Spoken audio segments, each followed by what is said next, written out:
Hello, in this video I will show you how to set up parental control on HONOR Magic6 Pro. So you have to start with opening your settings application and then scroll down and click on Google. Now click on parental controls and then click on get started. Then select child or teenager and then click next. Now click on add or create account for your child and then select Google.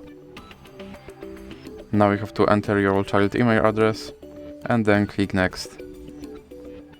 Now you have to enter your child password and now click I agree. Now click more and accept and then select your account, and now you have to enter your parent email address and then click next. Now you have to enter your parent password. And here you have to scroll down and then enter your child password again.